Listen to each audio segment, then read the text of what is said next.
hello भाइ ए बाजु के टोपी लगायो यहाँ कुखुराहरू छिर्छ कुखुराहरू रुँगेर बस बुझिस् यहाँ त सबै कुराहरूले खाइसक्यो ल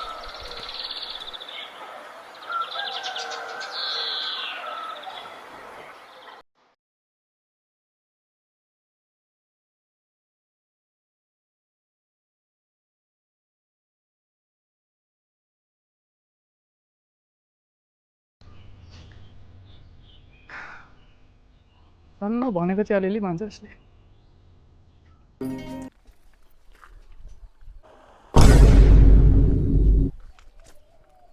यो त यहाँ खेल्दैछ त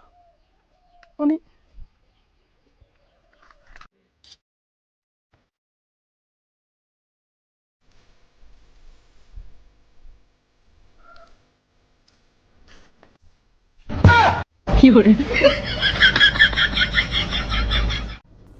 अरे के हो भाइ यार आज बिहानै बिहानै आज बोनी राम्रो होला जस्तो छ दाइकोमा यार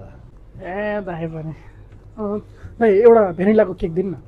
ल आज भाइको हातबाट बनी भएको छ आज राम्रो केक जाला जस्तो छ यार आजको व्यापार राम्रो भयो भने चाहिँ एउटा यस्तो केक फ्री हुनुपर्छ है दाइ अरे भइहाल्छ नि भाइ यार ल भाइ हिजो तिमीले बनी गरेको त राम्रो व्यापार भयो नि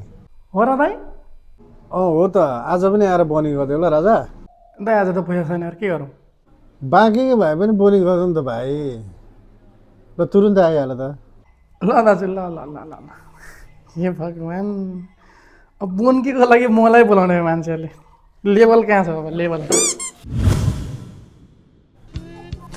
बोनी त गरेँ कि दाइ तर यसको पैसा कहिले हुन्छ टुङ्गो छैन है दाइ अरे भाइ भइहाल्छ त तिमीलाई जहिले दिन मन लाग्छ तैँले देऊ न तिम्रो दाइ त्यस्तो निच छ जस्तो लाग्छ यार राजा अहिले तपाईँलाई त्यस्तो भन्नु खोजेको होइन क्या तर पैसा कहिले हुन्छ टुङ्गो चाहिँ हुँदैन क्या त्यही भएर ल दाइ आज पनि बोनी गर्नुपर्ने भयो क्या दाइ भाइ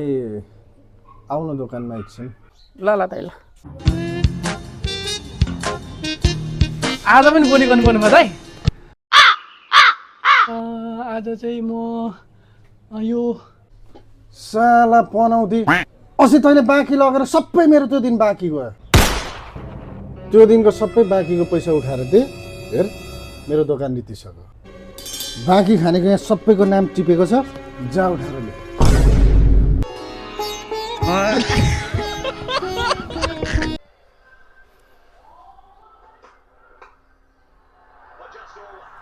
अब एउटा छ काम त नेपालको गेम भइरहेछ होइन भइरहेछ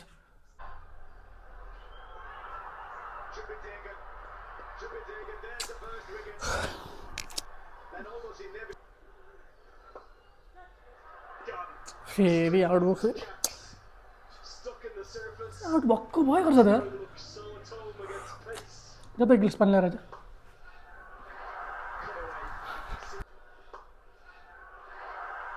यस यस यस यो चाहिँ आउट हुनु हुँदैन क्या यस्तरी खेल्नु 100% जित्छ क्या म्याच के भइरहेछ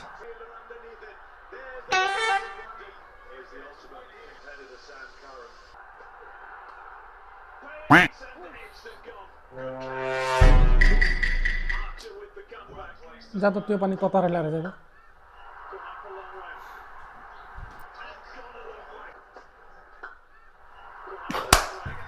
यस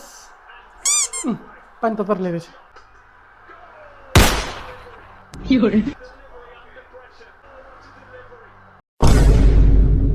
साला पनाउँदै जब त आउँछ नि एउटा आउट भइहाल्छ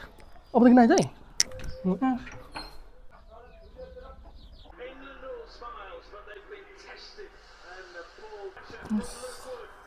लास्ट मोमेन्टमा आएर बित्थामा त्यसलाई पनाउँदै भन्दा खेदाएँ मात्रै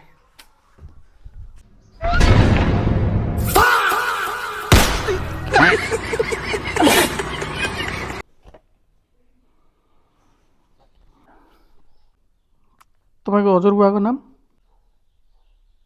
मेरो मेरो हजुरबुवाको नाम त मलाई थाहा छैन त कस्तो आफ्नै हजुरबुवाको नाम पनि याद छैन हौ 3 पुस्ते त सबलाई याद हुन्छ त हौ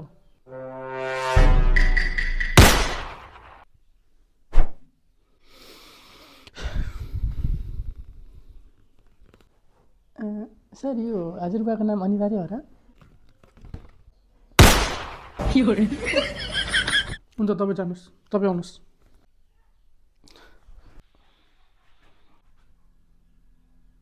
बुवाको नाम तपाईँको बुवाको नाम मेरो मेरो बाउको नाम के हो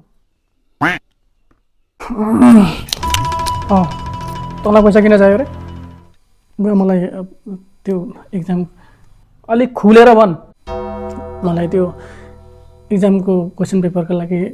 प्रिन्ट निकाल्नु भन्थ्यो त्यही भएर 100 रुपियाँ जस्तो पैसा चाहिएको थियो पापा मलाई साथीहरूसँग घुम्नको लागि 500 रुपियाँ चाहिएको थियो अरे 500 रुपियाँ किन लान्छ 1000 रुपियाँ लाग्छ ल ल साथीहरूसँग जानु रमाइलो गर्नु है त ल ल थ्याङ्क यू पापा मजाले इन्जोय गर्नु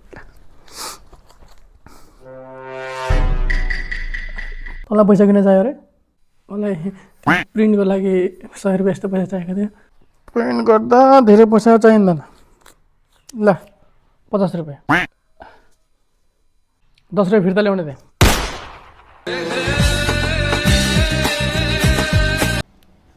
ल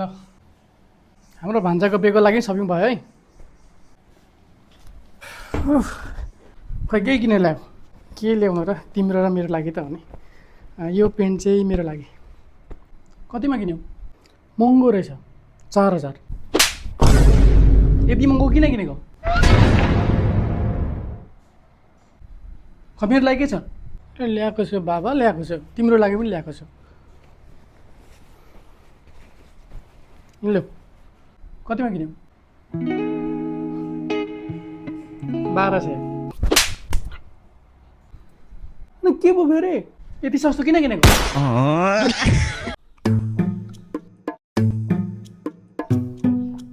दाइ आज पनि अस्ति जस्तो चिकन मोमो बनाएर खाऊँ न खान्छस् अस्ति पनि सबै मोमो एक्लै खाइस् अरे कहाँ सबै खाएको 1 प्लेट मात्र खाएको त्यसो भए ठिकै छ तर 1 प्लेट मात्रै खानु पाउँछस् नि फेरि हुन्छ 1 प्लेट मात्र खान्छु अनि यसको 1 प्लेटमा 50वटा मोमो थियो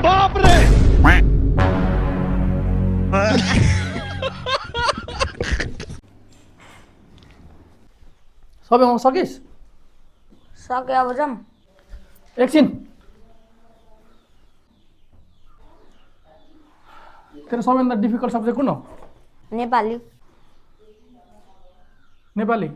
मलाई नेपाली अलिकति डिफिकल्ट लाग्छ त्यसो भए यो 1 पेज पढिसक अनि जा पढाया कर प खलाया कर खा ललाया कर ला ललाया कर ला गो लु जा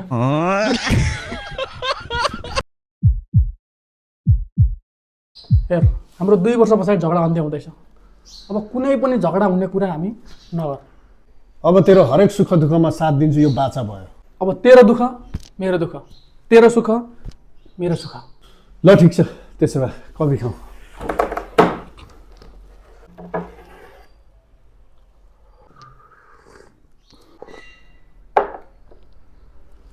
ओइ सुन यार मलाई 10,000 सापडी दिन साला आइसन फेरि आफ्नो औकातमा बस्ती जति कट अबदेखि कहिले नबोल है दाजु यो भूत प्रेतहरू हुन्छ भन्छन् यो के साँचो हो यो भूत प्रेत भन्ने केही हुँदैन यो सबै भ्रम मात्र हो तैँले अहिलेसम्म भूत देखेछस् मैले त देखेको छैन तर सुनेको चाहिँ छु त्यही हो भ्रम सुनेको त सबैले छ तर देखेको कसैले छैन त्यसैले यो सबै भूत प्रेत भन्ने मनको डर मात्रै हो हामी भित्रबाट डराउँछौँ डराउनु भएन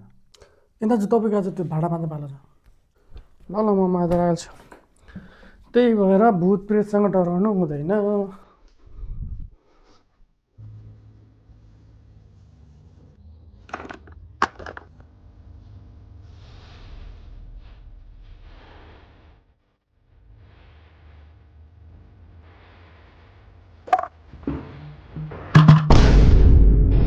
गान फुट गया